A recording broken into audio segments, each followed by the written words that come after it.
Hello everyone, આપણી YouTube channel પોલીસનો એકડોમાં આપનું હાર્દિક સ્વાગત છે. આજે આપણે જીઓગ્રાફીના જે છે આગળના ચેપ્ટરની વાત કરીશું. એના પહેલા તમારા માટે એક સરસ મજાનો સવાલ પીએસઆઈની પાછલી એક એક્ઝામમાં સવાલ પૂછાયો હતો અને તમને બધાને યાદ હશે કે આપણે પોલિટી સિરીઝમાં ઓલરેડી આની થિયરી ભણી ચૂક્યા છે. તો જુઓ, બ્રિટિશ કાળ દરમિયાન કયા અધિનિયમના લીધે ભારતમાં સંસદીય પ્રણાલીનો પ્રારંભ થયો? કયા એક્ટથી ભારતમાં સંસદની શરૂઆત થઈ? ચાર્ટર અધિનિયમ 1853, ઇન્ડિયન કાઉન્સિલ અધિનિયમ 1861, ભારત સરકાર અધિનિયમ 1919 કે પછી ભારતનું નવું સંવિધાન? આનો જવાબ જે છે આપણે આ વિડીયોના લાસ્ટમાં આપીશું. ત્યાં સુધી તમને આવડતો હોય તો તમે આ આન્સર જે છે લખી શકો અને આપણે કયા વિડીયોમાં આને કવર કરાયો છે. બરાબર, ચલો બીજો એક પ્રશ્ન છે જે આપણે જીઓગ્રાફીનું જે આગળનું ચેપ્ટર ભણ્યા એના પરથી તમને આવડવો જોઈએ કે મંગળ ગ્રહ જે છે એમાંથી તમારે વિધાનો લખવાના છે કે સૂર્યથી મંગળનું સરેરાશ અંતર 142 મિલિયન માઇલ્સ છે. મંગળના વાતાવરણમાં અધિકતમ કાર્બન ડાયોક્સાઇડ અને અમુક પ્રમાણમાં પાણીની વરાળ હોય છે. મંગળને 2 ચંદ્ર છે અને પૃથ્વીની સમીપનો આ ચોથો ગ્રહ છે. આમ જોવા જતાં વાંચો તમે તો આપણને એટલી ખબર પડે કે ભાઈ મંગળના 2 ઉપગ્રહ છે. બરાબર, બંને ઉપગ્રહના નામ તમારે લખવાના છે. એટલે કે અહીંયા જે છે આપણું આ ત્રીજું વાક્ય જે છે સાચું પડે. આ ત્રીજું વાક્ય જો સાચું પડે એટલે આપણે જે છે બરાબર 3 તો આપણા જવાબમાં હોવું જ જોઈએ, એટલે આ 2 કાઢી શકાય. પછી વાંચો બીજું અને ત્રીજું સાચું છે બંનેમાં. તો પહેલું વાંચો કે સૂર્યથી જે છે મંગળનું સરેરાશ અંતર 142 મિલિયન માઇલ્સ છે, આ સાચું છે. પણ એક જે છે આ પ્રશ્નમાં પીએસઆઈનો જ પ્રશ્ન છે, પણ મને એક જે છે ટાઈપિંગની ભૂલ લાગે છે. કેમ કે શું લખ્યું છે? પૃથ્વીથી સમીપનો, એટલે કે પૃથ્વીની બાજુનો ગ્રહ છે અને આ ચોથો ગ્રહ છે. તો પૃથ્વીની સમીપનો ગ્રહ કહેવાય ને આને, અને એને સૂર્યથી ચોથા નંબરનો ગ્રહ કહેવાય. એટલા માટે આ વિધાન ખોટું લખ્યું છે અહીંયા. બાકી પૃથ્વીથી સમીપનો જ ગ્રહ છે અને સૂર્યથી ચોથા નંબરનો ગ્રહ છે. બરાબર, તો આ ખાસ યાદ રાખજો. તો આ જે છે વિધાન કેમ ખોટું પડે છે? તો પૃથ્વીથી બાજુનો ગ્રહ ખરો, પરંતુ સૂર્યથી ચોથો છે, પૃથ્વીથી ચોથો નથી. તો એટલા માટે અહીંયા કયા વિધાનો સાચા આવશે? પહેલું, બીજું અને ત્રીજું સાચું આવશે. કેમ કે મંગળના જે છે વાતાવરણમાં કાર્બન ડાયોક્સાઇડ અને અમુક પ્રકારમાં પાણીની વરાળ જે છે આપણને જોવા મળે છે. તો બીજું, પહેલું અને ત્રીજું, એટલે કે આપણો જવાબ બનશે ઓપ્શન નંબર સી. ચલો હવે આજના ચેપ્ટરની આપણે શરૂઆત કરીએ. આજે આપણે જે ચેપ્ટર ભણવાનું છે એ છે પૃથ્વીની આંતરિક સંરચના. આપણા પૃથ્વી એટલે કે અર્થના જે છે ઇન્ટરનલ સ્ટ્રક્ચર વિશે આપણે ભણવાનું છે અને ઘણું બધું જે છે મોસ્ટ આઈએમપી ચેપ્ટર છે. જો સૌથી પહેલા આપણે બધા જાણીએ છીએ કે પૃથ્વી સૂર્યમંડળનો જે છે એ સજીવ સૃષ્ટિ ધરાવતો ગ્રહ છે. પૃથ્વી તેની ઉત્પત્તિ વખતે એક ગરમ જે છે વાયુરૂપી ગોળો હતો. હવે જો તમે ધ્યાનથી જોતા હશો તો તમને એટલી તો ખબર પડી ગઈ હશે કે જ્યારે કોઈ પણ જે છે અને માસની વાત કરીએ આપણે તો શરૂઆતના સમયમાં તારાઓ કે બધા જે છે એ અત્યારે પણ વાયુ સ્વરૂપમાં છે અને ગ્રહો જે છે એ વર્તમાનમાં જે છે અમુક ગ્રહો જેમ કે આપણે પૃથ્વીની વાત કરીએ તો એ ઘન સ્વરૂપમાં આવી ગયું છે. ધ્યાન આપજો, શરૂઆતમાં જ્યારે ટેમ્પરેચર ખૂબ હોય તો એ જે છે વાયુ સ્વરૂપના જે છે ગોળા હોય. પછી ધીમે ધીમે જે છે દ્રવ્યો ઠરતા ગયા અને બહારના તેમજ અંદરના ભાગમાં વિવિધ આવરણો બંધાતા ગયા. સૌથી જે છે તમને ખબર છે ઘન આવરણ સૌથી ઉપર છે. હજુ પણ પૃથ્વીના આંતરિક જે છે એ લિક્વિડ જ છે. એ બધું જ આપણે આ ચેપ્ટરમાં ભણીશું. સૌપ્રથમ પૃથ્વીની ઉપરની સપાટીનો ભાગ ઠંડો પડતો ગયો, ઠરતો ગયો અને ઘન પોપડામાં ફેરવાયો. પૃથ્વી સપાટીનું આ ઘન આવરણ જેને આપણે ભૂકવચ કહીએ છીએ. ને પૃથ્વી છે તો ઉપરનું જે આવરણ છે એ જ ઘન છે, તો એને આપણે શું કહીએ છીએ? ભૂકવચ કહીએ છીએ. આ ધ્યાન રાખજો ખાસ. પૃથ્વીની ઉત્પત્તિની જેમ પૃથ્વીના પેટાળની રચનાના રહસ્યને પણ માનવી હજુ સુધી સંપૂર્ણપણે આપણે સમજી શક્યા નથી. પૃથ્વીના પેટાળનું જ્ઞાન પ્રત્યક્ષ રીતે મેળવવું આપણા માટે બહુ સંભવિત નથી, કારણ કે તેનું પેટાળ જે છે અત્યંત ગરમ છે, તો ત્યાં સુધી પહોંચવું મુશ્કેલ છે ને. બરાબર, ત્યાં સુધી પહોંચવું આપણા માટે મુશ્કેલ છે. તો પૃથ્વીનો આંતરિક ભાગ કઈ અવસ્થામાં છે? પૃથ્વી એકાએક કેમ જે છે બરાબર કંપી ઉઠે છે? જ્વાળામુખી શા માટે અત્યંત ગરમ પદાર્થોને ભૂદ્રવ્યો બહાર ફેંકે છે? સુનામી લહેરો શા માટે પેદા થાય છે? શું આ બધી ઘટનાઓને પૃથ્વીની આંતરિક સંરચના સાથે સંબંધ છે? તો આપણે આ જે બાબતોનો જે જવાબ જે છે જોવાનો છે. પહેલા તો કે પૃથ્વીના જે છે ભૂગર્ભની આપણે જાણકારી તો લેવી પડે. આપણને કેવી રીતે ખબર પડે? તો એના માટે શું હોય? આપણી પાસે અલગ અલગ પ્રકારના સોર્સિસ હોય. આપણે પણ જે છે કોઈના વિશે જાણવું હોય તો આપણી પાસે માહિતીના અલગ અલગ સ્ત્રોત હોય ને. આપણે જે છે મિત્ર પાસેથી માહિતી જાણી શકીએ, આપણા ટીચર પાસેથી માહિતી જાણી શકીએ. જેવા પ્રકારની માહિતી જોઈતી હોય એવો પ્રકારનો સોર્સ જોઈએ ને. આપણા મિત્રો વિશેની માહિતી જે છે આપણને પરિવારમાંથી ના મળે. આપણા પરિવારની માહિતી જે છે એ આપણા કોઈ ત્રીજા વ્યક્તિ પાસેથી ના મળે. એવી રીતે આપણે જે છે પૃથ્વીનું જે છે ભૂગર્ભની જાણકારી જોઈએ છે, તો આ સોર્સ ઓફ ઇન્ફોર્મેશન જે છે, જે આપણા પૃથ્વીના ઇન્ટિરિયર વિશે જોઈએ છે, તો એના માટે અલગ અલગ સોર્સિસની વાત કરીશું. તો ધ્યાન આપજો, પૃથ્વી સપાટીથી પૃથ્વીનું કેન્દ્ર લગભગ 6370 કિલોમીટર ઊંડે છે. તો આને બીજા શબ્દોમાં આપણે શું કહીશું? આને કહીશું આ પૃથ્વીની જે છે ત્રિજ્યા છે. શું છે ભાઈ? પૃથ્વીની ત્રિજ્યા. અને આને તમે ડબલ કરશો તો આ પૃથ્વીનો શું મળી જશે? વ્યાસ મળી જશે. તો પૃથ્વીની ત્રિજ્યા આશરે 6370 કિલોમીટર છે. એટલે કે આ હું પૃથ્વી દોરું અહીંયા, તો પૃથ્વીની સપાટીથી પૃથ્વીના કેન્દ્રનું અંતર જે છે એ કેટલું છે? 6370 કિલોમીટર છે. આને આપણે કેન્દ્ર કહીશું. તો પૃથ્વીના કેન્દ્રમાં કોઈ પણ સપાટીના કોઈ પણ ભાગમાંથી કેન્દ્ર સુધી પહોંચવું હોય, કેમ કે આ તો જે છે 3D છે ને, 3D છે, કોઈ પણ જે છે પોઈન્ટથી કેન્દ્ર સુધી પહોંચવું હોય તો અંતર હશે 6370 કિલોમીટર. પૃથ્વીના કેન્દ્ર સુધી પહોંચી તેના આંતરિક સ્વરૂપને નિહાળવું જે છે શક્ય નથી. આંતરિક સ્વરૂપનું રહસ્ય પામવાનું એક્સરે જેવું યંત્ર પણ જે છે આપણી પાસે નથી. માનો કે આપણને જે છે આપણા શરીરમાં કંઈ પણ થાય તો આપણે શું કરાવીએ? એક્સરે કરાવીએ, કેમ કે શરીરમાં જવું મુશ્કેલ છે ને, તો એક્સરેની મદદથી જે છે આપણે જાણી શકીએ, પણ એવું યંત્ર પણ નથી આપણી પાસે. તો પૃથ્વીના કેન્દ્ર પ્રદેશના પદાર્થોના નમૂના લાવવા પણ શક્ય નથી. કોઈને આપણે મોકલી દઈએ કે ભાઈ જા અંદર અને ડૂબકી મારો અને અંદરથી જે છે પદાર્થ કાઢ લાવો, એ પણ શક્ય નથી. તો અંતઃ પૃથ્વીનો આંતરિક ભાગ દ્રશ્યમાન ન હોવાના કારણે ભૂગર્ભ વિશે આપણું જ્ઞાન જે છે બહુ સીમિત છે. આપણે જે છે જે જાણીએ છીએ બહુ લિમિટેડ છે. પૃથ્વીના આંતરિક ભાગો વિશેની જે કોઈ માહિતી પ્રાપ્ત થઈ છે બધી જ પરોક્ષપણે અને અનુમાન પર આધારિત છે. તેમ છતાં જાણકારીનો કેટલોક ભાગ પ્રત્યક્ષ નિરીક્ષણ અને ભૂગર્ભના પદાર્થોના વિશ્લેષણ પર આધારિત છે.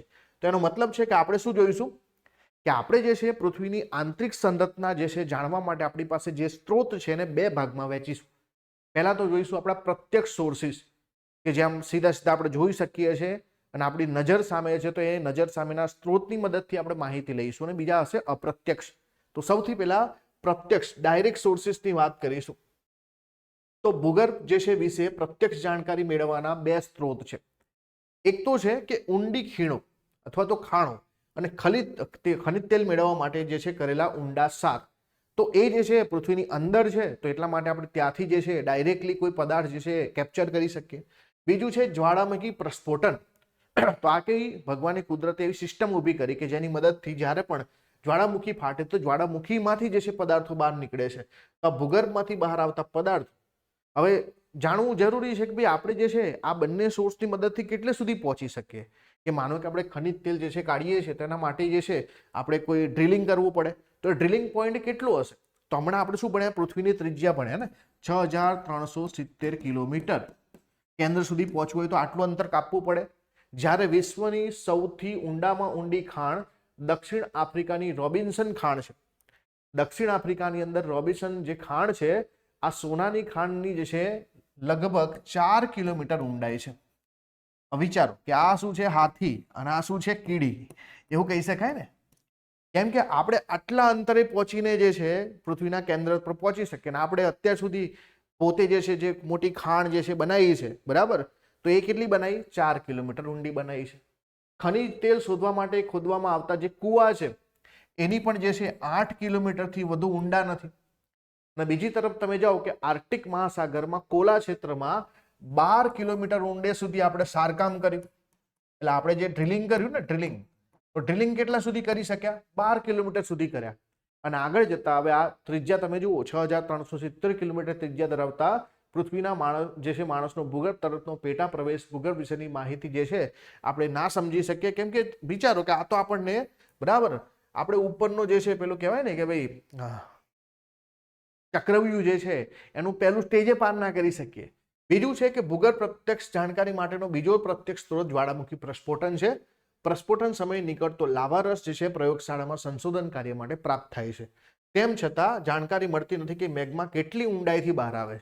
હવે આ જે જ્વાળામુખી ફાટે ખરેખર કેન્દ્રમાંથી બહાર આવતું હશે કે ભાઈ સપાટીમાંથી બહાર આવતું હશે, કેટલી ઊંડાઈથી બહાર આવતું હશે, એના વિશે આપણને પૂરતી માહિતી નથી. અને એટલા માટે આપણી પાસે જે છે પરોક્ષ ઇનડાયરેક્ટ સોર્સિસ જે છે અગત્યના છે.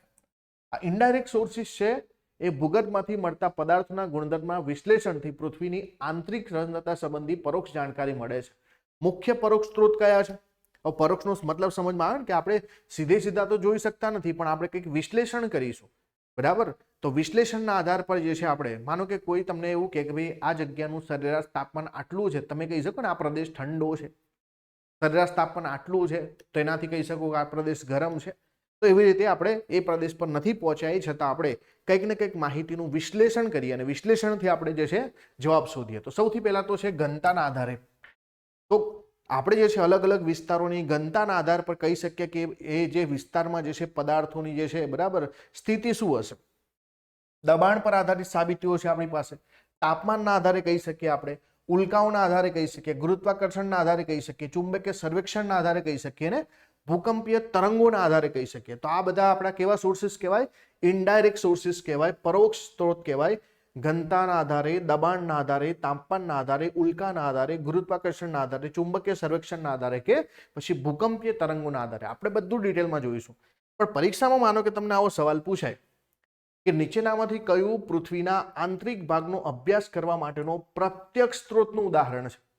તો આપણને પ્રત્યક્ષ અને પરોક્ષ ખબર પડી કે ભાઈ આપણે જે ખનિજ તેલ કાઢીએ કે પછી આપણે કોઈ ડ્રિલિંગ કરીએ, કોઈ ખાણ છે, તો એ આપણા માટે પ્રત્યક્ષ સ્ત્રોત બને. જ્વાળામુખી આપણો પ્રત્યક્ષ સ્ત્રોત બને. પરોક્ષમાં આપણે જો કે તાપમાન છે, ઘનતા છે, દબાણ છે, બરાબર, ગુરુત્વાકર્ષણ છે, ઇલેક્ટ્રિક ફિલ્ડ છે, આપણે જે છે ને સેસ્મિક જે છે એક્ટિવિટી છે, એટલે કે આપણી ભૂકંપની જે છે એક્ટિવિટી છે. તો તમને શું લાગે છે? પ્રત્યક્ષ એટલે કે ડાયરેક્ટમાં શું આવશે? તો જ્વાળામુખી પ્રસ્ફોટન જે છે ડાયરેક્ટમાં આવે. બાકી ગુરુત્વાકર્ષણ, ભૂકંપીય તરંગો, ચુંબકીય ક્ષેત્ર આ બધું જે છે અપ્રત્યક્ષમાં આવે. તો આનો જવાબ શું આવે? જ્વાળામુખી પ્રસ્ફોટન. હવે જો જ્વાળામુખી આપણે જે છે ઇનડાયરેક્ટ સોર્સની વાત કરતા, તો ઇનડાયરેક્ટ સોર્સમાં સૌથી પહેલી વાત કરીશું ઘનતાની. ઘનતાનો શું મતલબ થાય? ડેન્સિટી. હવે માનો કે તમારી પાસે બે પદાર્થો છે. એકમાં જે છે તમારી તમને હું એક જે છે નાનો પથ્થર આપી દઉં, બરાબર, અથવા તો એવું કહું કે 1 કિલો ખાંડ આપી દઉં અને બીજા હાથમાં 1 કિલો રૂ આપી દઉં, તો તમે જે છે બંનેમાં બરાબર બંનેનું વજન સરખું હોવા છતાં જે છે તમે માનો કે હું તમને બંનેની મુઠ્ઠી ભરવાનું કહું, તો જે છે કયા મુઠ્ઠીમાં સૌથી વધારે પદાર્થો આવશે? કયો પદાર્થ જે છે તમારી મુઠ્ઠીમાં સૌથી વધારે આવશે? તો આપણે જાણીએ કે ખાંડ હોય તો એની જે છે ડેન્સિટી વધારે છે, એટલે કે ઓછા વિસ્તારમાં જે છે એ વધુ જે છે અને દ્રવ્યમાન ભેગા કરી શકે, વધુ દ્રવ્ય ભેગું કરી શકે, તો વજન એનું વધી જશે ઓટોમેટિકલી. જ્યારે રૂ છે તો રૂની અંદર જે છે બરાબર એના કણો વચ્ચેનું અંતર વધુ હશે, તો એ જે છે એકમ વિસ્તારમાં એનું જે છે જે વિસ્તરણ જે છે ઓછું જોવા મળશે. તો ઘનતાના આધારે આપણે જે છે બરાબર એ પરિસ્થિતિ શું છે, એ ત્યાંની જે છે સંરચના શું છે એને સમજી શકીએ ને. જો એ જ છે કે પૃથ્વીની સરેરાશ ઘનતા 5.5 જે છે ગ્રામ પ્રતિ જે છે ઘન સેન્ટીમીટર છે. એટલે આપણે આવું લખીએ ને, ગ્રામ પ્રતિ જે છે સેન્ટીમીટર ક્યુબ છે. એટલે એકમ સેન્ટીમીટરમાં બરાબર, સેન્ટીમીટર જે છે 1 સેન્ટીમીટર ધરાવતો તમે ક્યુબ લો તો એની અંદર જે પણ પદાર્થ આવે એની ઘનતા 5.5 ગ્રામ છે. પૃથ્વીની સરેરાશ ઘનતા એટલે કે આખી પૃથ્વીની આપણે એવરેજ ઘનતાની વાત કરીએ તો એ 5.5 ગ્રામ પ્રતિ સેન્ટીમીટર છે. હવે પૃથ્વીની ઉપરની સપાટીના ખડકોની ઘનતાની વાત કરીએ તો 2.7 છે. જ્યારે મૃદાવરણ નીચે આવેલા આગ્નેય ખડકોની ઘનતા જે છે 3 થી 3.5 ગ્રામ છે. તેથી સાબિત થાય કે પૃથ્વીના અંદર ભાગોની ઘનતા ઉપરના ભાગોની ઘનતાથી વધારે હોવી જોઈએ. તમે આખી પૃથ્વીની ઘનતાની વાત કરો તો 5.5 છે, તમે ઉપરના ખડકોની ઘનતાની વાત કરો તો 2.7 છે, વચ્ચેની વાત કરો તો 3 થી 3.5 છે. તો એનો મતલબ શું થાય? હવે અંદર જશો તો એની ઘનતા વધશે, તો જ એવરેજ જે છે 5.5 ની આસપાસ પહોંચે ને. એટલે આપણે કહી શકીએ કે પૃથ્વીના અંદરના ભાગોની ઘનતા આશરે 11 થી 12 ગ્રામ પ્રતિ ઘન મીટર છે. એનો મતલબ છે કે ત્યાં કોન્સન્ટ્રેશન દ્રવ્યમાનનું શું હશે અને સંકેન્દ્રણ થયેલું હશે, એ ભારે હશે. તો જે પૃથ્વીનો અંદરનો ભાગ જેને આપણે કોર કહીએ છીએ, ભૂગર્ભ કહીએ છીએ, એની ઘનતા 11 થી 12 ગ્રામ જે છે આસપાસ જે છે હશે. તો પૃથ્વીની ઘનતા 1774 પહેલી વખત માપવામાં આવી હતી. ઘનતા માપવાનો આધાર જે છે ન્યૂટનનો ગુરુત્વાકર્ષણનો સિદ્ધાંત છે. તો ઘનતાની મદદથી આપણે શું કહી શકીએ કે સરેરાશ ઘનતા 5.5 છે, ઉપરના ખડકોની ઘનતા જે છે 2.7, વચ્ચેના જે મૃદાવરણ નીચે જે આગ્નેય ખડકો છે એની ઘનતા 3 થી 3.5 ગ્રામ પ્રતિ સેન્ટીમીટર ક્યુબ છે. તો હવે અંદરનો ભાગ રહ્યો એની ઘનતા જે છે 11 થી 12 ગ્રામ પ્રતિ જે છે સેન્ટીમીટર હોવી જોઈએ, સેન્ટીમીટર ક્યુબ હોવી જોઈએ. હવે દબાણની વાત કરીએ તો પૃથ્વીના ઉપરના સ્તરો નીચેના સ્તરો પર દબાણ કરે છે. જેથી પૃથ્વીની કેન્દ્ર તરફ જઈએ તેમ દબાણ જે છે વધવાના કારણે તેની ઘનતાનું પ્રમાણ પણ વધે છે. તો પૃથ્વીનો ઉપરનો ભાગ જે છે એ ક્યાં જે છે દબાણ કરે? નીચેના ભાગમાં દબાણ કરે. હવે આપણને ખબર કે દબાણ જેમ જેમ નીચે વધતું જશે તો ત્યાં એની ઘનતા પણ વધતી જશે. તો આ પણ એક બતાવે છે કે ઉપરની બાબતમાં શીખ્યા કે ઘનતા જે છે કેન્દ્ર તરફ એ વધારે છે એવરેજના આધારે. બીજામાં દબાણના આધારે શીખ્યા કે દબાણ અંદરની તરફ વધુ છે તો ત્યાં ઘનતા પણ જે છે વધારે હશે. ત્રીજું, તાપમાનની વાત કરીએ કે સામાન્ય રીતે આપણે 32 મીટરની ઊંડાઈએ જઈએ તો 1 સેન્ટીમીટર એક જે છે સેલ્સિયસ તાપમાન જે છે એ વધે છે. ના, તમે આવું ફીલ કર્યું હશે કે તમે માનો કે ખાડો જે છે ને એમાં ખીણમાં જવાનો પ્રયત્ન કર્યો હશે કોઈ જગ્યા પર, તો ત્યાં તમને ગરમીનો અનુભવ થશે. અને તો એનો મતલબ છે કે જેમ આપણે ઊંડે જઈશું એમ તાપમાન વધે. તો 32 મીટરની ઊંડાઈએ જઈએ તો આપણે 1 ડિગ્રી સેલ્સિયસ તાપમાન વધે છે. આ દરે પૃથ્વીની કેન્દ્રીય ભાગનું તાપમાન જે છે કેટલું હોવું જોઈએ? કેમ કે આપણે 32 મીટરની વાત કરીએ છીએ અને આપણું જે છે પૃથ્વીનું કેન્દ્ર 6370 કિલોમીટર અંદર છે. એનો મતલબ કે આ જે છે તાપમાન વધતું કેટલું જશે? આપણે અત્યારે 25, 30, 35, 40, 42 ડિગ્રી સેલ્સિયસ જે છે સપાટી પર અનુભવીએ છીએ, પણ કેન્દ્રમાં તાપમાન જે છે 10,000 ડિગ્રી સેલ્સિયસથી પણ વધારે હોવાનો અંદાજ છે. તો જ્વાળામુખી પ્રસ્ફોટન દરમિયાન નીકળતા ગરમ વાયુઓ અને ગરમ પ્રવાહી લાવા, ગરમ પાણીના ઝરા, ફુવારા, પાણીની વરાળ વગેરે બાબતો આ જ સૂચવે છે ને કે અંદરથી ગરમ પદાર્થ બહાર કેમ આવે છે? કે અંદર ગરમી છે અને અંદર એટલી બધી ગરમી છે કે એનું એવરેજ તાપમાન પણ જોવા જાવ તો 10,000 જે છે સેલ્સિયસથી પણ જે છે ઓછું નહીં હોય એટલું તાપમાન છે. તો આ આપણને બતાવે છે કે ભૂગર્ભમાં રહેલા પદાર્થો જે છે પ્રવાહી અથવા તો વાયુ સ્વરૂપે હશે. હવે ઓબ્વિયસલી છે ને આટલા ઊંચા તાપમાન પર જે છે ઘન અવસ્થામાં તો નહીં હોય, તો કાં તો જે છે પ્રવાહી હશે કાં તો વાયુ સ્વરૂપમાં હશે. તો આ પ્રકારે જે છે આપણને પૃથ્વીની આંતરિક સંરચના વિશે માહિતી મળે. તો આટલીથી શું શીખ્યા આપણે? કે અંદરના ભાગોની ઘનતા વધારે હશે, અંદરના ભાગોનું દબાણ વધારે હશે અને અંદરના ભાગોનું તાપમાન વધારે હશે. અને અંદરના ભાગો કઈ પરિસ્થિતિમાં હશે? તો અંદરના ભાગો પ્રવાહી અથવા તો જે છે વાયુ સ્વરૂપમાં હશે. હવે આપણે બીજા સોર્સિસ તરફ જઈએ. ઉલ્કાઓની મદદથી આપણને શું ખબર પડે કે ભાઈ અંતરિક્ષમાંથી પૃથ્વી પર તૂટી પડતી ઉલ્કાઓ ભૂગર્ભ વિશે જાણવા માટે સહાયતા આપે છે. ઉલ્કામાંથી લોખંડ અને નિકલ જેવી ભારે ધાતુઓ પ્રાપ્ત થાય છે. હવે એથી સાબિત થાય કે પૃથ્વીના કેન્દ્રીય ભાગમાં ભારે ધાતુઓ હશે. પૃથ્વી પણ ઉલ્કાઓની જેમ સૌર પરિવારનો સભ્ય છે ને. એનો સીધો મતલબ છે કે જે ઉલ્કાઓ પડે છે એનું બહારનું આખું આવરણ તો જે છે ક્યાંક ને ક્યાંક જે છે બરાબર બાહ્ય જે છે અવકાશમાં અથવા તો પૃથ્વીના વાતાવરણમાં પ્રવેશતા સળગી ઉઠે છે. તો આપણને જે પાર્ટ મળે છે એ કોર પાર્ટ મળે છે અને કોર પાર્ટમાં આપણને શું જોવા મળે છે? લોખંડ ને નિકલ જોવા મળે. તો પૃથ્વી પણ જે છે આ તત્વોમાંથી બનેલી છે. તો આપણે પણ કહી શકીએ કે પૃથ્વીનો જે આંતરિક ભાગ છે ને આંતરિક ભાગમાં લોખંડ અને નિકલ હોવું જોઈએ. બરાબર?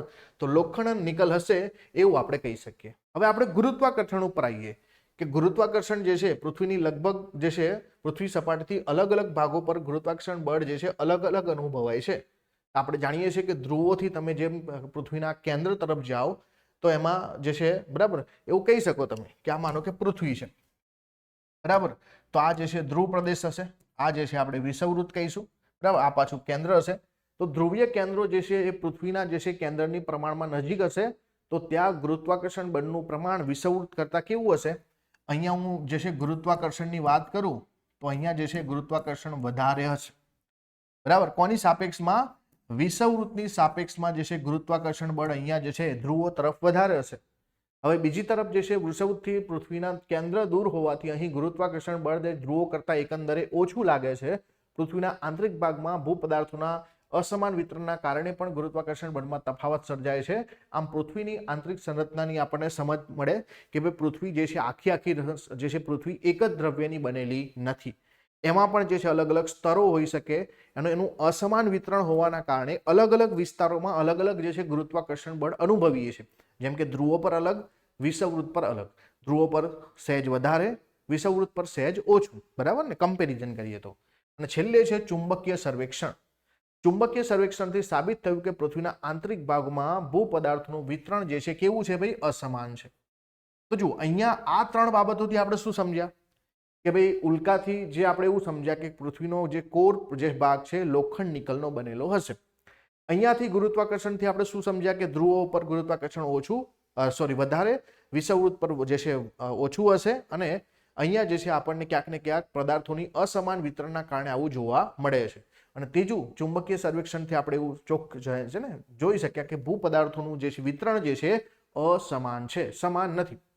અને હવે આપણી પાસે જે સૌથી પ્રમાણિત સોર્સ આપણે અત્યારે કહીએ કે જેની મદદથી અત્યારે આપણે આ બધી જ એનાલિસિસ જે છે જેની મદદથી કરીએ છીએ એ છે આપણા ભૂકંપીય મોજા.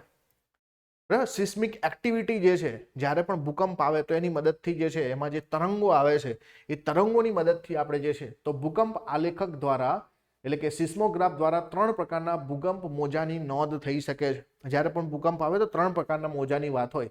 એક તો પ્રાથમિક મોજા જેને આપણે પી વેવ કહીએ છીએ, એક દ્વિતીય જે છે દ્વિતીયક એટલે કે સેકન્ડરી વેવ એસ વેવ કહીએ છીએ, અને ત્રીજા હોય છે પૃષ્ઠીય મોજા જેને આપણે એલ વેવ કહીએ છીએ. આ મોજાઓની જે છે, મોજા એટલે અહીંયા જે છે વેવ્સની વાત થઈ રહી છે, આ મોજાઓના માપનની નોંધના અભ્યાસના આધારે વૈજ્ઞાનિકોએ પૃથ્વીના આંતરિક ભાગ વિશે કેટલી માહિતી પ્રાપ્ત કરી છે. હવે જો તમારું આના પછીનું જે ચેપ્ટર હશે ને એમાં આપણે ભૂકંપ અને જ્વાળામુખીની ડિટેલમાં વાત કરીશું. ત્યાં તમને હું પી વેવ શું છે, એસ વેવ શું છે, એલ વેવ શું છે, આની મદદથી કેવી રીતે માહિતી મેળવી શકાય એની ડિટેલ જે છે જોઈશું. પણ અહીંયા આપણે જે છે બરાબર આને એવું રાખીએ કે આની મદદથી આપણે શું જાણી શકીએ. તો આ માહિતીના આધારે જે છે વૈજ્ઞાનિકો એવું શોધ્યું કે પૃથ્વી જે છે એ મુખ્ય 3 ભાગમાં વહેંચાયેલી છે. શું કહ્યું એમણે? પૃથ્વી જે છે, આ જે પૃથ્વી તમને દેખાય છે તો એનો મતલબ એવું નથી કે પૃથ્વી એક જ છે. પૃથ્વીને જે છે 3 ભાગમાં વહેંચી દીધી છે. કયા કયા ભાગમાં? સૌથી પહેલું કીધું કે આ જે છે મૃદાવરણ છે સૌથી ઉપર, બરાબર, જેને આપણે જે છે ક્રસ્ટ બોલીએ છીએ. બીજો પાર્ટ જે છે એને કીધું મિશ્રાવરણ, જેને આપણે જે છે મેન્ટલ બોલીએ છીએ. અને ત્રીજો ભાગ કહી દીધું કે ભાઈ ભૂગર્ભ, એટલે કે આને આપણે જે કોર કહીએ છીએ. તો એવું કહેવામાં આવ્યું કે પૃથ્વી જે છે 3 ભાગમાં વહેંચાયેલી છે. અને ભૂગર્ભ જે છે એને પણ 2 ભાગમાં વહેંચી દીધું કે ભાઈ બરાબર બાહ્ય અને બરાબર અંદરનું.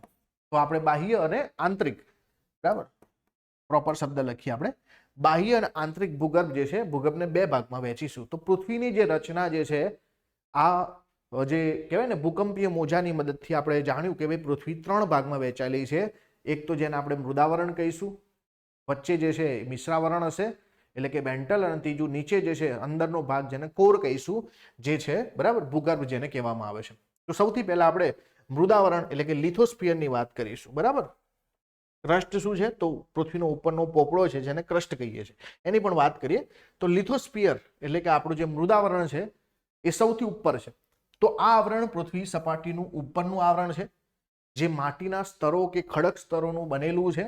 તે મૃદાવરણ કે ભાઈ ભૂકવચ પણ આપણે કહીએ છીએ. કેમ કે આજ કેવું છે ભાઈ ઘન છે, હે ને. પૃથ્વીનો પોપડો આશરે સરેરાશ 33 કિલોમીટરની જાડાઈ ધરાવે છે. યાદ રાખજો ખાસ, આ પરીક્ષામાં પૂછાય એવા ફેક્ટ છે કે પૃથ્વીનો પોપડો આશરે 33 કિલોમીટરની જાડાઈ ધરાવે. હવે મેં તમને ત્રિજ્યા શીખવાડી 6370 કિલોમીટર.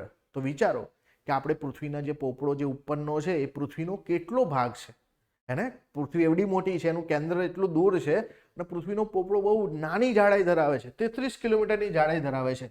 ભૂમિખંડોની નીચે તેની જાડાઈ 30 કિલોમીટર સુધી, અને મહાસાગરની નીચે તો ખાલી ફક્ત 5 કિલોમીટરની આસપાસની જ હશે, કેમ કે ઉપર તો પાણી છે. તો આ મુખ્ય પર્વતીય ક્ષેત્રમાં તેની જાડાઈ ખૂબ વધારે છે.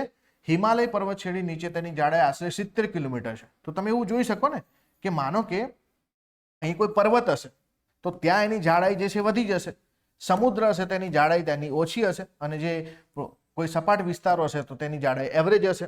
તો એટલા માટે સરેરાશ છે 33 કિલોમીટર, પણ જો પર્વતીય વિસ્તારોમાં જાઓ તો 70 કિલોમીટર, સમુદ્ર નીચે જાઓ તો 5 કિલોમીટર, અને આમ ઓવરઓલ જોવા જાઓ તો ભૂમિખંડો નીચેની જે છે જાડાઈ 30 કિલોમીટરની આસપાસ છે. એટલે એવરેજ કેટલી બને?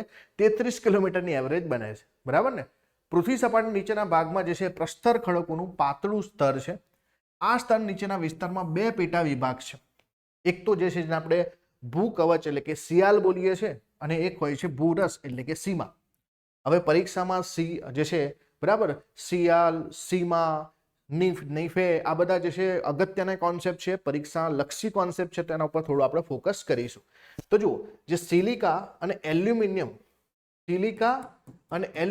જે ભેગા થાય તો એને આપણે શિયાલ બોલીએ. શું બોલીએ? શિયાલ. આ સૌથી ઉપરનું સ્તર હોય, અને એ જે છે ભૂકવચ છે, બરાબર. ભૂકવચ ઉપરનું કવચ જે છે એ શિયાલનું બનેલું હોય, એના અંદરનું જે છે કવચ સીમાનું બનેલું હોય, બરાબર.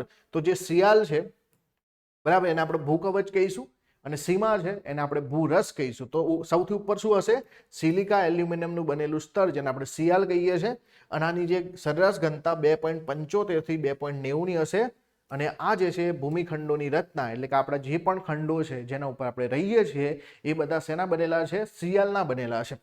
હવે આને થોડું ડિટેલમાં સમજીએ. જુઓ, બરાબર, મેં હમણાં તમને આજે છે બરાબર આખા જે કોન્સેપ્ટની વાત કરી છે કે ભાઈ આપણો જે છે એ બરાબર મૃદાવરણનો જે છે કોન્સેપ્ટ છે. મૃદાવરણની એવરેજ જે છે આપણે જાડાઈની વાત કરી 33 કિલોમીટર છે. પરંતુ તમે જુઓ કે અહીંયા શું થશે કે ભાઈ ક્યાંક પર્વત શ્રેણી હશે તો એની જાડાઈ વધુ જ હશે, અહીંયા મહાસાગર હશે તો એની જાડાઈ ઓછી હશે, અને કોઈ જગ્યા પર જે છે એની જાડાઈ. હવે જુઓ, સિયાલ જે છે સૌથી ઉપરનું, બરાબર, તો સિયાલનું એનું ઘનત્વ 2.7 છે. હવે એની નીચેનું કવર, આ ભૂકવચની નીચે જે છે શું છે? ભૂરસ છે. અને ભૂરસને આપણે શું બોલીએ છીએ? સીમા બોલીએ છીએ. બરાબર, અહીંયા સાઈમાં લખ્યું છે ને, આપણે સીમા યાદ રાખીશું કેમ કે SI વત્તા MA આપણે યાદ રાખવાનું થાય. તો એનું જે છે ઘનત્વ 2.10 થી 3.4 ની આસપાસ હશે. પછી એની નીચે મેન્ટલ છે. તો આપણું જે ઉપરનું જે મૃદાવરણની વાત કરીએ છીએ આપણે એમાં બે ભાગ શીખીશું. આપણે સૌથી ઉપર વાત કરીશું સિયાલની, એના નીચે સીમા, અને પછી કોરની વાત કરીશું ત્યારે નિફેની વાત કરીશું. જુઓ હવે ધ્યાનથી કે પૃથ્વીને આપણે આ રીતે, જેને એક માનો કે પૃથ્વી એક દડો છે, દડાને હું કાપી નાખું તો આ દડો કેવો છે? આખો ભરેલો દડો છે. જે ઉપરનો પાર્ટ છે એનો અમુક જાડાઈ જે છે, બરાબર, એને ક્રસ્ટ કહીશું આપણે, જેને એકચ્યુઅલીમાં પૃથ્વીનો પોપડો આપણે બોલીએ છીએ. પછી એના નીચેનો જે પાર્ટ જે છે એને આપણે મેન્ટલ કહીશું. એના નીચેનો પાર્ટ છે એ કોર છે. તો કોરને બે ભાગમાં વહેંચીશું. આને આપણે બાહ્ય કોર કહીશું અને આને આપણે શું કહીશું? આંતરિક કોર કહીશું. જો આ જે સૌથી ઉપરનો ક્રસ્ટ છે એની જાડાઈ જે છે 8 થી 40 કિલોમીટરની આસપાસ છે. આપણે હમણાં શીખ્યા ને કે એવરેજ જે છે 33 કિલોમીટરની આસપાસનો વિસ્તાર. પછી તમે જુઓ કે જે મેન્ટલ છે એની જાડાઈ જે છે 1800 માઇલ એટલે કે 2900 કિલોમીટરની આસપાસ હશે. ત્યાર પછી જો વાત કરો તમે કે ભાઈ આ જે આઉટર કોર છે એ 1400 માઇલની આસપાસ એટલે કે 2250 કિલોમીટરની આસપાસની જાડાઈ એટલે કે ત્યાં સુધી છે. અને અહીંયા જે છે જે ઇનર કોર જે છે એ 1300 કિલોમીટર આસપાસ જાડાઈ ધરાવે છે. આ એવરેજ જે છે વાત કરી આપણે. ચાર કોર જે છે, ચાર સ્તર છે એની વાત કરી. સૌથી ઉપર ક્રસ્ટ, એના પછી નીચે મેન્ટલ અને એના નીચે કોર. ના, આજ આપણે 3-4 વસ્તુ ભણ્યા છે. હવે જુઓ, જે સિયાલ છે સૌથી ઉપરનો વિસ્તાર જે સિયાલ, તો સિયાલની નીચે જે છે આવેલું છે સિલિકા અને મેગ્નેશિયમ અને SI વત્તા MA. તો સિલિકા અને મેગ્નેશિયમના તત્વો વિશેષ છે. તેથી સિલિકા અને મેગ્નેશિયમ પ્રથમ બે અક્ષરો C અને MA પરથી આપણે સીમા કહીશું. બેસાલ્ટ ખડકોનું બનેલું છે. ધ્યાન આપજો ખાસ, તમને ડાયરેક્ટલી પૂછે કે સૌથી ઉપરનું જે સિયાલ છે એમાં કયા ખડકો છે અને જે સીમા છે એમાં કયા ખડકો છે. તો જે સિયાલ છે, બરાબર, સિયાલની વાત કરીએ આપણે ફરીથી એકવાર કે પૃથ્વી સપાટીનું ઉપરનો જે સિયાલ છે તો એની અંદર જે છે ગ્રેનાઇટ ખડકો છે. કેવા ખડકો છે? ગ્રેનાઇટ ખડકો છે. તો અહીંયા લખીશું અને સિયાલની અંદર કેવા ખડકો છે? તો ગ્રેનાઇટ. આપણે પૃથ્વીની સપાટી પર આપણને કેવા ખડકો મળે? ગ્રેનાઇટ ખડકો મળે. અને જો તમે સાયમાની અંદર જાઓ, સીમાની અંદર જાઓ તો તમને ત્યાં બેસાલ્ટ ખડકો મળે. કેવા? આ બધા આગ્નેય જ છે પરંતુ કેવા ખડકો મળે છે? બેસાલ્ટ ખડકો મળે છે. તો તમને આ પરીક્ષામાં પૂછાઈ શકે. ઉપર સિલિકા, એલ્યુમિનિયમ, ગ્રેનાઇટ, સિલિકા અને મેગ્નેશિયમ, બેસાલ્ટ ખડકો મળે. અને આ જે છે એકચ્યુઅલીમાં શું છે? આ ઉપરનું ભૂકવચ છે. ફરીથી લખું છું. અને આ સાઈમાં જે છે શું છે? ભૂરસ છે. સીમા, સાઈમાં, તમે જે પણ તમને યોગ્ય લાગે બોલી શકો છો. હવે આની ઘનતા આશરે 2.9 થી 4.7 જેટલી છે. આ સ્તરની ઊંડાઈ આશરે 1000 કિલોમીટરની આસપાસ હશે. અને સિયાલ અને સાયમાના સ્તરો માનવ અને પ્રકૃતિના કાર્યક્ષેત્ર ગણાય છે, જે જીવસૃષ્ટિ માટે અગત્યના છે. આપણે તો આના આટલી સુધી સંબંધ હોય, બરાબર, એના નીચે આપણે કશું જાણતા નથી. તો તમે જોઈ શકો આ પૃથ્વીનો જે છે ગોળો છે એને આપણે કાપીએ તો સૌથી ઉપર જે છે દેખાય છે ને એને આપણે સિયાલ કહીશું. જ્યાં આપણા દક્ષિણ આફ્રિકા, ઉત્તર અમેરિકાના બધા એશિયા બધા ખંડો છે. એની નીચે તમે જોશો તો સાઈમાં દેખાશે તમને. એટલે કે સૌથી ઉપર સિયાલ હશે, એની નીચે સાઈમાં હશે, અને પછી જે છે બાહ્ય કોર, આંતરિક કોર હશે. તો જેની અંદર શું જોવા મળશે? આપણને નિફે જોવા મળશે. ધ્યાન આપજો ખાસ. તો તમે જોઈ શકો કે ઉપર સાઈમાં, બરાબર, સિયાલ, પછી નીચે સાઈમાં અને અંદર જે છે નિફે. તો આ નિફે જે છે રચના જોવા મળે છે. તો ભૂમિખંડોમાં સાઈમાના આવરણ ઉપર સિયાલનું આવરણ સ્પષ્ટ જોવા મળે છે. પરંતુ સમુદ્ર અને મહાસાગરના ઊંડા ભાગોમાં સાઈમાનું સ્તર તળિયાની સપાટી આવેલું છે. મહારાષ્ટ્રમાં મુંબઈ નજીક આવેલા માથેરાનમાં લાવાના થર જોવા મળે છે. આ લાવા જ્વાળામુખીના પ્રસ્ફોટન દરમિયાન બહાર સપાટી પર ફેલાઈ જવાથી અસ્તિત્વમાં આવેલા છે. ગિરનાર ઉપર બેસાલ્ટ અને ગ્રેનાઇટના ઘણા બધા ખડકો જોવા મળે. તો એનાથી આપણે કહી શકીએ ને કે કોઈ પ્રદેશ માનો કે જ્યાં ક્યાંક ને ક્યાંક જે છે અંદરથી શું હશે કે ભાઈ કોઈ પર્ટિક્યુલર જ્વાળામુખી ફાટ્યો હશે તો ત્યાં જે છે બેસાલ્ટ ખડકો વધારે જોવા મળે. એનું શું કારણ કે સૌથી ઉપર તો ગ્રેનાઇટ છે, પરંતુ ક્યારેક જે છે ધરતી ફાટે નીચેથી જે છે બરાબર જે સાયમાવાળો જે ભાગ છે ઉપર આવે તો ત્યાં શેનું પ્રમાણ વધારે હશે? બેસાલ્ટ ખડકનું પ્રમાણ વધારે હશે. તો ગ્રેનાઇટ તો છે જ, તો ગ્રેનાઇટ અને બેસાલ્ટ બંને જ્યાં તમને જોવા મળે તો એ ક્યાંક કેવો પ્રદેશ હશે કે જ્યાં જે છે જ્વાળામુખી પ્રસ્ફોટન થયેલું હશે. હવે જો આ જ વસ્તુ ભૂકવચ શિયાળ જે છે એની વાત આપણે કરી, અને ફરીથી એક વખત સમજવાનો પ્રયત્ન કરીએ. બરાબર, ધ્યાન આપજો ખાસ, અને ફરીથી સમજવાનો પ્રયત્ન કરીએ. જો આ પૃથ્વી છે બરાબર, તો સૌથી ઉપર આપણે લિથોસ્ફિયરની વાત કરી. તો લિથોસ્ફિયરમાં શું આવશે? ઉપરનું ક્રસ્ટ આવશે, અને જે મેન્ટલ છે એનો જે સોલિડ ઘન ભાગ છે એને આપણે આખું આવરણ જે છે એને મૃદાવરણ કહીશું. શું કહીશું? મૃદાવરણ કહીશું. તો જુઓ, ક્રસ્ટ જે છે એ સૌથી ઉપર, પછી એની નીચે હશે જે ક્યાંક ને ક્યાંક જે કેવો ભાગ છે જે મેન્ટલ છે એની નીચે, મેન્ટલનો જે છે જે રસવાળો ભાગ છે એને આપણે શું કહીશું? એસ્થેનોસ્ફિયર કહીશું. હવે એસ્થેનોસ્ફિયરની નીચે જે છે મેન્ટલ આવી જશે બરાબર. મેન્ટલની નીચે જે છે જે આઉટર કોર અને ઇનર કોર. તો આ તમે જોઈ શકો, કેન્દ્રમાંથી જાઓ તો ઇનર કોર, પછી આઉટર કોર છે, પછી જે છે મેન્ટલ છે, પછી આ ઉપર એનો અને એસ્થેનોસ્ફિયર, પછી એના ઉપર જે છે ક્રસ્ટ અને અપર મેન્ટલ, અને આ જે છે પૃથ્વીના ઉપરના ભૂમિખંડો છે. હવે જુઓ કે સૌથી અંદરનો ભાગ કેવો હશે? તો સોલિડ હશે, ઘન હશે. એના ઉપરનું જે આઉટર કોર છે કેવું છે? તો એ લિક્વિડ છે બરાબર. ઉપરનું જે છે પાર્ટ લિક્વિડ છે ને સૌથી ઉપરનો ભાગ જે આપણને ઘન તરીકે જોવા મળે છે. હવે જો પણ તમને જે છે આની મદદથી હું સમજાવું કે ભાઈ આ બધું કરનાર વ્યક્તિ કોણ હતા? એક વ્યક્તિ હતા, એમનું નામ છે હોમ્સ. હોમ્સે એવું કીધું કે પૃથ્વીનો ઉપરનો જે પૃષ્ઠ ભાગ છે પોપડો, એને આપણે ક્રસ્ટ કહીશું, અને એમાં શિયાળ અને સીમાના ઉપરના ભાગોનો સમાવેશ થાય. એટલે સૌથી ઉપર શું હશે? શિયાળ બરાબર. એની નીચે શું હશે? તો કે સીમા. આ સીમા એકચ્યુઅલીમાં મધ્ય સ્તરનું જે છે કહેવાય છે, જેને અધર સ્તર એસ્થેનોસ્ફિયર જે છે કહીએ છીએ આપણે. તો આવી રીતે શિયાળ અને સીમા જે છે એનું બનેલું જે છે શું છે ભાઈ? ક્રસ્ટ છે. તો આપણે એવું સિમ્પલ ભાષામાં કહીએ તો પૃથ્વીનો જે ઉપરનો જે છે પોપડો છે એમાં જે છે સૌથી ઉપર શું હશે? શિયાળ હશે, અને નીચે શું હશે? તો કે સીમા હશે, અને સૌથી કોરમાં જતા રહીશું તો નીફે હશે બરાબર. તો આ રીતે કામ કરે. હવે આપણે ક્યાં આવવાનું છે? મિશ્રાવરણમાં, મેન્ટલમાં આવવાનું છે. આપણે જે છે ક્રસ્ટની વાત કરી લીધી બરાબર, લિથોસ્ફિયરની વાત કરી આપણે. હવે આપણે શેમાં આવવાનું છે? મેન્ટલમાં. તો મૃદાવરણની નીચે આવેલા આવરણની જાડાઈ આશરે જે છે 2900 કિલોમીટર છે. તે મિશ્ર ખનિજ દ્રવ્યોનું બનેલું હોવાથી એને મિશ્રાવરણ કહે છે. મેન્ટલની શરૂઆતનું પડ જે છે એસ્થેનોસ્ફિયર કહેવામાં આવે છે, જેની જાડાઈ આશરે 700 કિલોમીટર જેટલી છે, અને આ સ્તરમાં લગભગ 3.5 ઘનતા ધરાવતા બેસાલ્ટ ખડકો છે. તો જે એકચ્યુઅલીમાં જે શું છે ભાઈ, આપણો જે ઉપરનો જે ક્રસ્ટ છે મિશ્રાવરણ, સોરી, જે અને જેનો આપણે ઉપરનો પાર્ટ જે છે બરાબર મૃદાવરણ, તો એની નીચેનું જે છે સ્તર છે એને એસ્થેનોસ્ફિયર કહીએ છીએ, અને પછી એકચ્યુઅલીમાં જે છે મેન્ટલ ચાલુ થશે. તો એસ્થેનોસ્ફિયર જે છે ઉપર ભૂકવચ તરે છે. એવું તમે સમજો કે આ એક જે છે પૃથ્વી છે. હવે આની ઉપર જે છે ક્યાંક ને ક્યાંક અહીંયા લિક્વિડ એવું છે કે જેના ઉપર આપણું ઘન સપાટી તરે છે. તો આ વચ્ચેનો પાર્ટ જે છે ને એ છે એસ્થેનોસ્ફિયર, જેના ઉપર આપણું આખું જે ભૂકવચ જે છે મૃદાવરણ જે છે એ તરે છે, એવું કહી શકો તમે. ક્લિયર? તો એસ્થેનોસ્ફિયર પર જે છે ભૂકવચ તરે છે. ફરીથી એ જ વસ્તુ કે ભાઈ પૃથ્વીનો ગોળો છે, અને પૃથ્વીના ગોળાની અંદર આ મેક્સિકો, એટલાન્ટિક મહાસાગર, ભારત, અરબ સાગર, આ બધા ભાગો છે. સૌથી ઉપરનો પાર્ટ જે છે જુઓ તમે, શિયાળ છે. હવે એની નીચે તમે જશો તો અહીંયા જે છે સાઈમા તમને દેખાય છે. આ જે છે શેમાં આવશે? સાઈમા. તો એકચ્યુઅલીમાં મેન્ટલમાં આવશે, તો મિશ્રાવરણમાં આવશે. તો અહીંયા તમે જોશો કે મહાસાગર હશે અહીંયા, તો ત્યાં જે છે એકચ્યુઅલીમાં ઉપરનો જે પાર્ટ છે એની જાડાઈ ઓછી હશે, અહીંયા જાડાઈ વધારે હશે. પછી જે છે અહીંયા એકચ્યુઅલીમાં જે ક્રસ્ટ મૃદાવરણ છે એની નીચેનો પાર્ટ જે છે, જે મેન્ટલનો પાર્ટ છે, જે અર્ધ પ્રવાહી ભૂરસ છે, તો એસ્થેનોસ્ફિયર કહીશું આપણે એને. પછી જે છે અંદર જઈશું તો બાહ્ય ભૂગર્ભ આવશે, આઉટર કોર, અને અંદર જઈશું તો આંતરિક ભૂગર્ભ જે છે ભૂગર્ભ છે, એટલે કે જે છે ઇનર કોર છે. તો આવી રીતે જે પૃથ્વીની રચના આપણને આપેલી છે. હવે આપણે કોરમાં જઈએ, ત્રીજો પાર્ટ બરાબર. પહેલા આપણે જે છે મૃદાવરણની વાત કરી, પછી મિશ્રાવરણની વાત કરીને હવે આપણે કોર ભૂગર્ભની વાત કરીએ. તો મેન્ટલથી પૃથ્વીના કેન્દ્ર સુધીનો વિસ્તાર ભૂગર્ભ તરીકે ઓળખાય છે. ભૂગર્ભનો વિસ્તાર આશરે 2900 કિલોમીટરની જાડાઈથી લઈ પૃથ્વીના કેન્દ્ર સુધી, એટલે કે 6370 કિલોમીટર સુધી છે. આ વિસ્તારમાં નિકલ અને લોહ ખનિજ દ્રવ્યો જે છે મુખ્ય છે. એટલા માટે આપણે તો શું કહીએ છીએ આને નિફે કહીએ છીએ બરાબર. તો નિકલ અને લોખંડ આ બે વસ્તુ છે. તો આંતરિક ભૂગર્ભ અને બાહ્ય ભૂગર્ભ આમ બે ભાગ પાડીએ છીએ. બાહ્ય ભૂગર્ભ ઘણું કરીને તરલ અને અર્ધ તરલ અવસ્થામાં છે, જેની ઘનતા આશરે 5 જેટલી છે.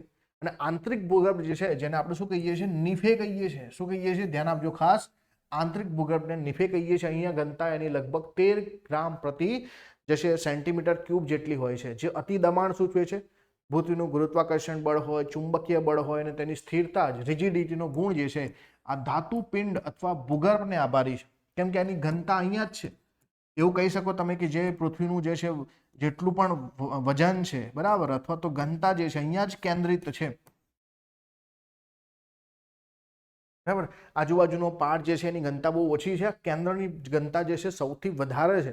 એટલા માટે જે પણ ગુરુત્વાકર્ષણ બળ છે, ચુંબકીય બળ છે, એની સ્થિરતા છે, એ બધાના ગુણ જે છે આ ઇનર કોરના આભારી છે. ઇનર કોરની મદદથી જે છે આ બધું પોસિબલ બને છે. ચલો હવે પૃથ્વીનો જે પોપડો છે ઉપરથી લઈને નીચે સુધી આપણે આયા, ક્રસ્ટની વાત કરી, મેન્ટલની વાત કરી, કોરની વાત કરી. તો જ્યારે આ બંને પાર્ટો, આ બંને જે છે કહેવાય ને કે પૃથ્વી સપાટીના જે અલગ અલગ જે છે સ્તરો છે એ એકબીજાથી અલગ પડે તેને અલગ અલગ નામોથી ઓળખવામાં આવે છે. તો ક્યારેક પરીક્ષામાં આવા સવાલો પૂછાય. આ બુકમાં નથી, હું તમને અલગથી સમજાવું છું કે ભાઈ પૃથ્વીનો જે પોપડો છે જેને આપણે ક્રસ્ટ બોલીએ છીએ, અને એને જે છે નીચેનો વિસ્તાર છે મેન્ટલ બરાબર. તો ધ્યાન આપજો, પૃથ્વીનો પોપડો અને મેન્ટલને જુદી પાડતી જે સીમા છે એને મોહભંગ કહેવામાં આવે છે. તો Mohorovicic discontinuity between lower crust and upper mantle. હવે કેવું હોય કે માનો કે આ ક્રસ્ટ છે ને તો એને બે ભાગ પડી જાય, અપર ક્રસ્ટ અને લોઅર ક્રસ્ટ. મેન્ટલ તો અપર મેન્ટલ, લોઅર મેન્ટલ. તો શું થશે, ક્રસ્ટનો નીચેનો પાર્ટ એટલે કે લોઅર જે છે ક્રસ્ટ અને મેન્ટલનો ઉપરનો પાર્ટ એટલે અપર મેન્ટલ, અને આ બંને વચ્ચેની જે રેખા છે, બંને વચ્ચે જુદી પાડતી સીમા છે એને કહેવામાં આવે છે મોહભંગ. મોહભંગ એટલે કે મોહરવિક ડિસકન્ટિન્યુટી. હવે એવી રીતે શું હોય કે અપર અને લોઅર ક્રસ્ટ જે છે ને બંનેને જુદી પાડતી જે છે જે ભંગ રેખા છે એને આપણે કોનાર્ડ જે છે અથવા તો કોનરાડ જે છે ડિસકન્ટિન્યુટી કહીશું. હવે એની નીચે તમે આવશો તો શું હશે, અપર મેન્ટલ અને મેન્ટલ બરાબર. અપર મેન્ટલ અને મેન્ટલને જુદી પાડતી જે રેખા છે, સીમા છે, એને આપણે જે છે રેપિટિવ ડિસકન્ટિન્યુટી કહીશું, જે અપર અને લોઅર મેન્ટલને અલગ કરે છે. બીજી ખાસ અગત્યની પરીક્ષામાં વારંવાર પૂછાય એ જે છે એ શું છે, તો એ છે કે ભાઈ આપણને લોઅર મેન્ટલ અને આઉટર કોર, એટલે તમને ડાયરેક્ટલી પૂછે કે મેન્ટલ અને કોરને અલગ પાડતી સીમા કઈ છે. તો મેન્ટલ અને કોરને અલગ પાડતી સીમા છે જેને ગટનબર્ગ જે છે ડિસકન્ટિન્યુટી કહેવામાં આવે છે, અથવા તો ગુટનબર્ગ, તમને જે યાદ આવે એવું કહી શકો છો. તો ગુટેનબર્ગ ભંગ અથવા તો ગુટનબર્ગ ડિસકન્ટિન્યુટી એ એકચ્યુઅલીમાં મેન્ટલ અને કોરને અલગ કરે છે. હવે તમને એવું પૂછે કે ભાઈ આઉટર કોર અને ઇનર કોરને અલગ પાડતી જે છે સીમા કઈ છે, તો એને આપણે લેમન જે છે ડિસકન્ટિન્યુટી કહીશું. લેમન ડિસકન્ટિન્યુટી આઉટર અને ઇનર કોર બંનેને અલગ કરે છે. ફરીથી કે ભાઈ ક્રસ્ટને, ઉપરના ક્રસ્ટને નીચેના ક્રસ્ટથી અલગ કરે છે કોનરાડ ડિસકન્ટિન્યુટી. પછી ક્રસ્ટ અને મેન્ટલને અલગ કરે છે મોહભંગ. પછી જે છે મેન્ટલ, ઉપરનું મેન્ટલ નીચેનું મેન્ટલ બંનેને અલગ કોણ કરે છે, રેપિટિવ ડિસકન્ટિન્યુટી. ત્યાર પછી જે છે જે આઉટર કોર છે બરાબર, એને મેન્ટલથી અલગ કરવાનું કામ કરે છે ગુટનબર્ગ. ત્યાર પછી આઉટર કોર અને ઇનર કોરને અલગ કરે છે એ કોણ, તો લેમન ડિસકન્ટિન્યુટી કરે છે. તો પૃથ્વીનો પોપડો અને મેન્ટલને જુદી પાડતી સીમા જેને મોહભંગ કહીએ છીએ. પહાડી વિસ્તારોમાં 35 થી 50 કિલોમીટર હોય અને સમુદ્ર તળ નીચે 10 કિલોમીટર ઊંડે જે છે આપણને જોવા મળે. એનો સીધો મતલબ છે કે ત્યાં પછી મેન્ટલની શરૂઆત થશે. મેન્ટલનો ઘન ભાગ અને જે કહેવાય ને કે ભાઈ ઘન પોપડો છે ઉપરનો, એટલે કે અહીંયા મેન્ટલનો જે છે ઘન ભાગ અને જે ઉપરનો જે ક્રસ્ટનો જે છે ઘન ભાગ જે છે આ આખું ભેગું થઈને આપણું લિથોસ્ફિયર બને.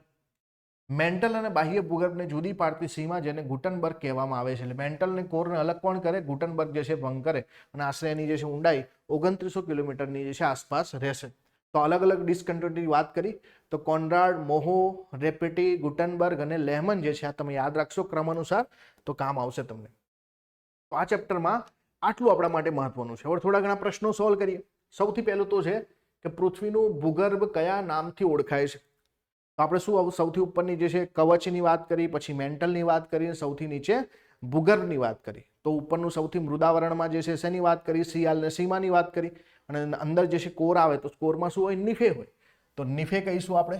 ભૂગર્ભને કયા નામથી ઓળખીશું, નિફે, કેમ કે સાઈમા અને સિયાલ જે છે તો કોરમાં ઉપરના ભાગમાં હશે, મેન્ટલ વચ્ચેનો ભાગ છે, તો આનો આન્સર શું આવશે?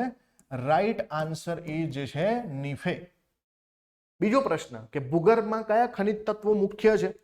તો ભૂગર્ભની અંદર શું હશે? નિફે. તો નિકલ અને લોહ જે છે આ બંને જે છે એ અગત્યના છે. ક્લિયર છે? ચલો ત્યાર પછી વાત કરીએ કે સિયાલ સ્તરમાં કયા પ્રકારના ખડકો હોય. તો આપણે સિયાલ અને સીમાની વાત કરી કે જે સિયાલ હોય એટલે કે સિલિકા અને જે છે એલ્યુમિનિયમની વાત કરીએ તો એમાં આપણને ગ્રેનાઇટ જોવા મળે, અને જો આપણે સીમામાં જઈએ તો ત્યાં આપણને જે છે બેસાલ્ટ ખડકો જોવા મળે. તો જુઓ તમે સિયાલ સ્તરમાં જે છે કયા ખડકો જોવા મળશે? તો ત્યાં ગ્રેનાઇટ જોવા મળશે, અને બેસાલ્ટ ત્યાં જોવા મળશે આપણને સાયમાની અંદર બેસાલ્ટ જોવા મળશે. રોબિન્સન સોનાની ખાણ કયા દેશમાં છે? તો રોબિન્સન જે છે 4 કિલોમીટર ઊંડી ખાણ આપણે ભણ્યા કે જે દક્ષિણ આફ્રિકાની અંદર સોનાની ખાણ છે. ક્લિયર? ચલો હવે થોડા ઘણા બીજા એક્સ્ટ્રા ક્વેશ્ચનની વાત કરીએ કે dash is the densest of all layer. બધા સ્તરોમાંથી સૌથી વધારે જે છે જેની ઘનતા સૌથી વધારે એવું કોણ છે? તો ઘનતા શેની વધારે છે? કેન્દ્રની ઘનતા સૌથી વધારે છે. તો આનો આન્સર શું આવશે? કોર જે છે આનો આન્સર બનશે. તો ક્રસ્ટ અને મેન્ટલ નહીં આવે, કોર આનો આન્સર આવશે. તો આ થઈ ગયો કોર આન્સર. ચલો બીજો question, the average density of the earth. પૃથ્વીની સરેરાશ ઘનતા કેટલી? તો આપણે જોયું ને ઉપરનો જે છે ઘનતા 2.7 ની આસપાસ, અંદરની ઘનતા 11 થી જે છે 15 સુધી, 11 થી 12 સુધી જેવું, પરંતુ એવરેજ કેટલી છે? એવરેજ છે 5.5 ગ્રામ પ્રતિ સેન્ટીમીટર ક્યુબ. તો સરેરાશ પૂછી છે તો 5.5 ગ્રામ આવશે. Outer core of earth is made of. પૃથ્વીનો જે છે બાહ્ય ભૂગર્ભ જે છે શેનું બનેલું છે? ધ્યાન આપજો, આઉટર કોરની વાત કરેલી છે. આમ તો એકચ્યુઅલીમાં જે છે ઇનર કોર પૂછવું જોઈએ, પણ આ ક્વેશ્ચન છે, પણ કોરની વાત કરેલી છે એવું સમજો ને. કોર શેનું બનેલું છે?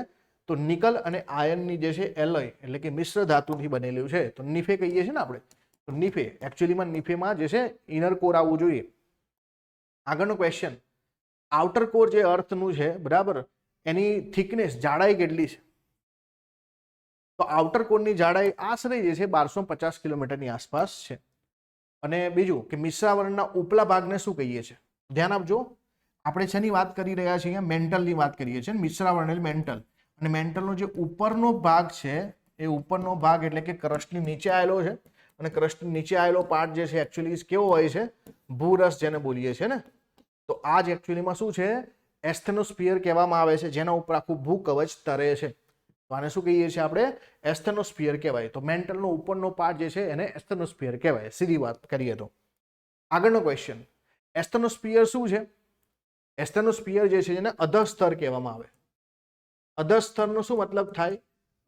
અધસ્તર કહેવામાં આવે. અધસ્તરનો શું મતલબ થાય? કે ભાઈ અડધી પરિસ્થિતિમાં છે બરાબર. લિક્વિડ જે છે કેવું છે? અડધી, પાર્શિયલી જે છે મોલ્ટેડ છે, અર્ધ પ્રવાહી કહી શકો તમે. તો અર્ધ પ્રવાહી, પાર્શિયલી મોલ્ટેડ છે એથનોસ્ફિયર.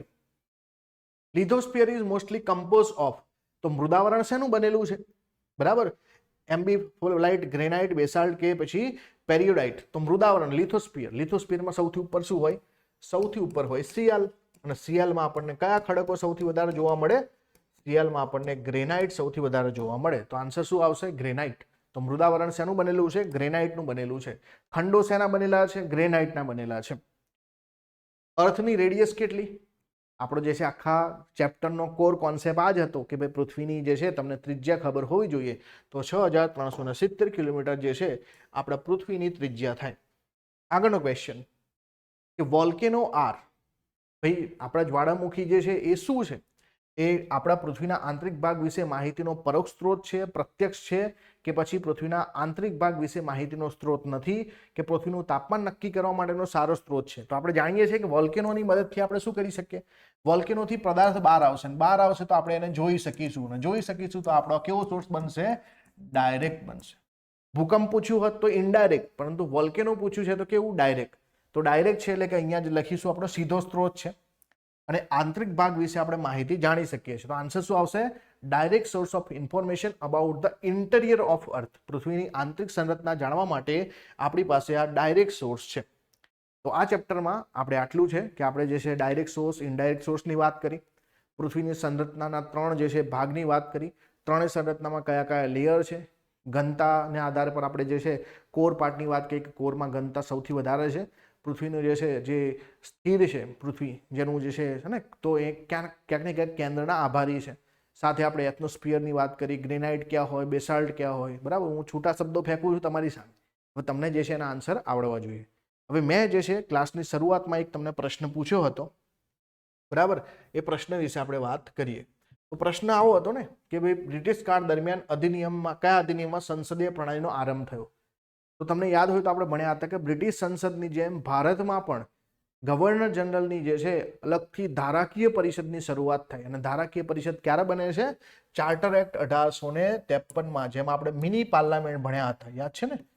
મિની પાર્લામેન્ટની શરૂઆત જે છે આ કાયદાથી થાય છે. તો આ ક્વેશ્ચનનો આન્સર ઓપ્શન નંબર એ આવશે. જો વિડીયો તમને ગમે તો લાઇક શેર જરૂરથી કરતા રહેજો, તમારા મિત્રો સાથે શેર કરો. All the best, thank you.